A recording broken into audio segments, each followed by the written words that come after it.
नमस्कार। News room में आप सभी का स्वागत है। सियासी बयानबाजी के बीच अक्सर सुर्खियों में रहने वाले शिवसेना यूबीटी नेता संजय राउत एक बार फिर चर्चा के केंद्र में हैं। अपनी किताब अनलाइकली पैराडाइज के जरिए उन्होंने कई ऐसे विस्फोटक दावे किए हैं जिन्हें लेकर राजनीतिक हलकों में सनसनी फैलाने की कोशिश साफ नजर आती है। यह किताब आरोपों, संकेतों और सवालों का ऐसा मिश्रण पेश करती है जो सीधे तौर पर सत्ता, जांच एजेंसियों और लोकतंत्र के रिश्ते पर उंगली उठाती है।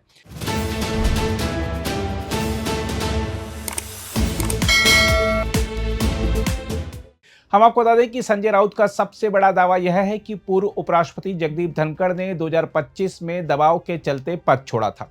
उनके मुताबिक प्रवर्तन निदेशालय यानी ईडी ने कथित तौर पर एक फाइल तैयार की थी जिसे धनखड़ के सामने तब रखा गया जब उन्होंने सरकार के खिलाफ स्वतंत्र राजनीतिक रुख अपनाने के संकेत दिए थे।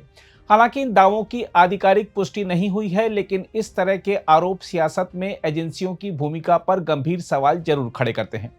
किताब में यह भी कहा गया है कि जयपुर स्थित धनखड़ के घर की बिक्री और विदेश में धन हस्तांतरण को लेकर अफवाहों के आधार पर जांच एजेंसियों ने दबाव बनाने की कोशिश की।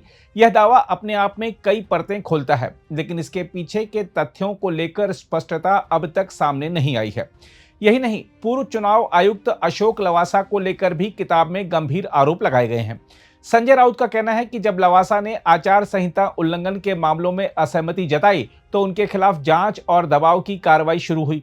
दावा किया गया है कि उनके घर पर छापे पड़े और परिवार को समन भेजे गए, जिसके बाद उन्हें पद छोड़ना पड़ा। हालांकि इन दावों पर भी आधिकारिक तौर पर कोई ठोस पुष्टि नहीं है, लेकिन यह मामला संस्थाओं की स्वतंत्रता पर बहस को फिर से जिंदा कर देता है।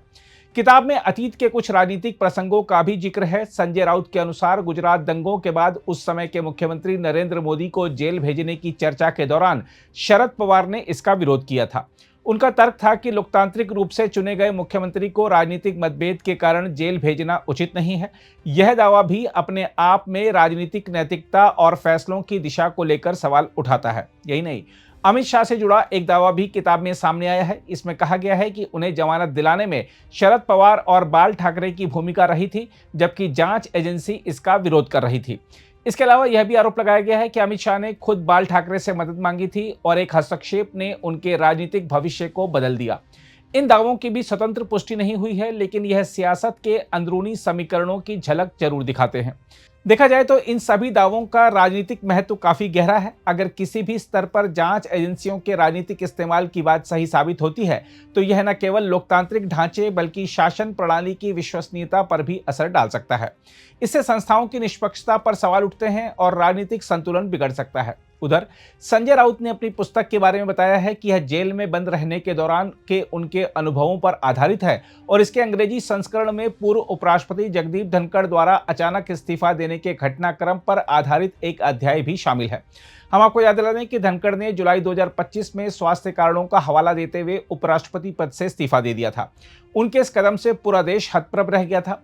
हम आपको यह भी याद दिला दें कि संजय राउत को ईडी ने 2022 में धन शोधन से जुड़े एक मामले में गिरफ्तार किया था। शिवसेना यूबीटी नेता ने जमानत पर रिहा होने के बाद मुंबई की ऑर्थर रोड जेल में अपने अनुभवों पर मराठी में नरकटला स्वर्ग नाम से किताब लिखी थी, जो पिछले साल प्रकाशित हुई थी। संजय राउत ने विस्तृत जानकारी दिए बिना बताया कि संशोधित यानी अंग्रेजी संस्करण में धनखड़ पर एक अध्याय है। केंद्रीय एजेंसियों द्वारा गिरफ्तार किए गए लोगों के 5-6 और उदाहरण हैं। इस पुस्तक अनलाइकली पैराडाइज का विमोचन 23 मार्च को यानी आज नई दिल्ली में होगा। किताब का विमोचन राज्यसभा सदस्य कपिल सिब्बल, संजय सिंह, डेरेक ओब्रायन और जया बच्चन करेंगे। दिल्ली के पूर्व मुख्यमंत्री अरविंद केजरीवाल भी पुस्तक विमोचन समारोह में शामिल होंगे। राजनीतिक नजरिए से देखें तो यह पूरा विवाद सत्ता और संस्थाओं के बीच संतुलन की बहस को फिर से तेज करता है।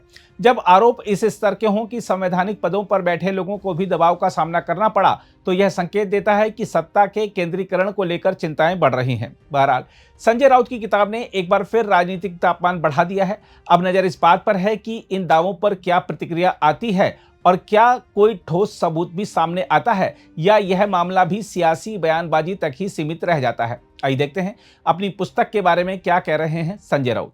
सिर्फ हमारे प्रिय धनखड़ जी नहीं है, अगर आप ये किताब पढ़ोगे तो आपको बहुत सी बातें उसमें आपको पता चलेगी।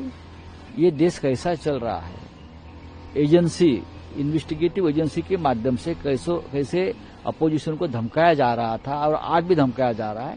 ये सब कुछ बातें हैं। अगर आप भी लेना चाहते हैं देश दुनिया की तमाम जानकारी तो आज ही सब्सक्राइब करें हमारे चैनल को। साथ ही नीचे दिए बेल आइकन को जरूर दबाएं ताकि हर अपडेट आप तक पहुंच सके।